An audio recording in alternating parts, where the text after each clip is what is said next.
For nearly half a century, the world was locked in a tense standoff between two superpowers, the United States and the Soviet Union. While the Cold War never turned into a full-scale conflict between these giants, their weapons shaped countless proxy wars around the globe. Today, we take a deep dive into the small arms of the Soviet Union during this era, from legendary rifles to powerful machine guns and everything in between.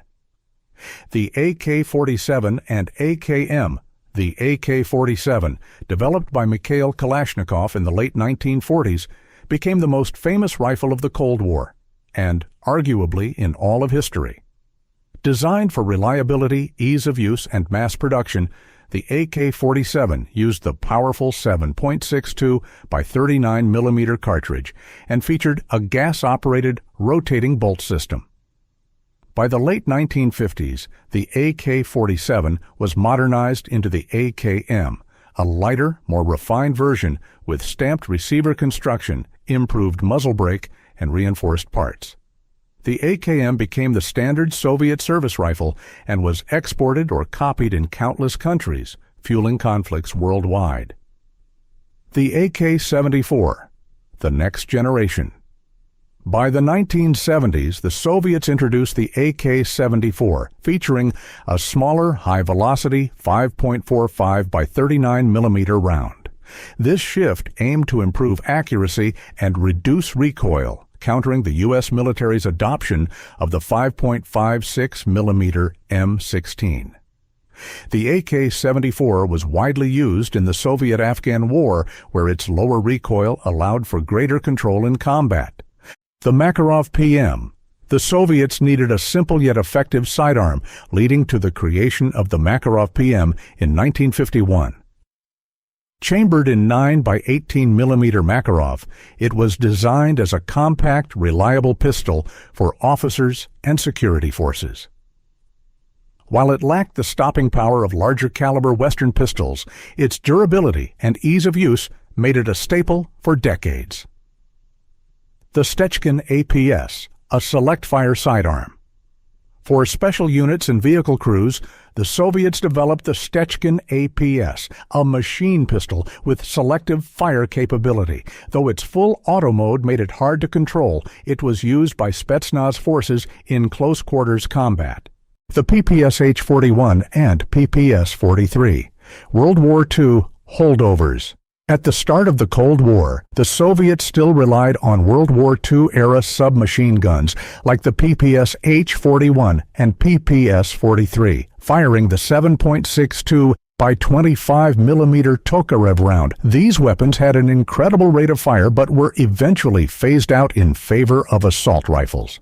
The PM-63 and AKS-74U, the new breed. While traditional submachine guns faded, the Soviets introduced compact automatic weapons like the PM-63 and later the AKS-74U. The AKS-74U, often referred to as a Krinkov, was essentially a shortened AK-74 used by special forces, vehicle crews, and even helicopter pilots. The RPD, a light machine gun for infantry. The RPD was one of the earliest Soviet light machine guns designed around the 7.62 by 39 mm round. Introduced in the 1950s, it had a belt-fed system and was intended to provide suppressive fire for squads. However, it was eventually replaced by a more modern design, the RPK double quote. The RPK and RPK-74, the squad automatic weapons. The RPK was essentially an elongated AKM with a heavier barrel and bipod, making it easier to produce alongside standard AK rifles. Its successor, the RPK-74, chambered in 5.45 by 39 mm, followed the same philosophy, providing extended firepower without sacrificing reliability. The PKM, the ultimate general-purpose machine gun.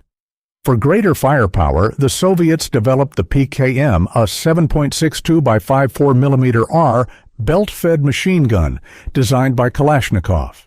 It became a mainstay of Soviet and later Russian forces, known for its durability and accuracy. Even today, the PKM is widely used in conflicts worldwide. The SVD Dragunov, the marksman's rifle. Unlike traditional sniper rifles, the SVD Dragunov was designed as a designated marksman rifle, meant to provide accurate fire at medium to long ranges while keeping up with infantry. Chambered in 7.62 by 54 mm R, it was widely used in Soviet conflicts, from Afghanistan to Chechnya. From the legendary AK-47 to the powerful PKM machine gun, Soviet small arms defined Cold War-era battlefields. Their influence extended far beyond the Iron Curtain, arming insurgents, revolutionaries, and armies around the world. Even today, these weapons continue to shape conflicts and remain symbols of Soviet military power. Which Soviet weapon do you think had the biggest impact? Let us know in the comments. Like and subscribe for more firearm history on Armory Archives.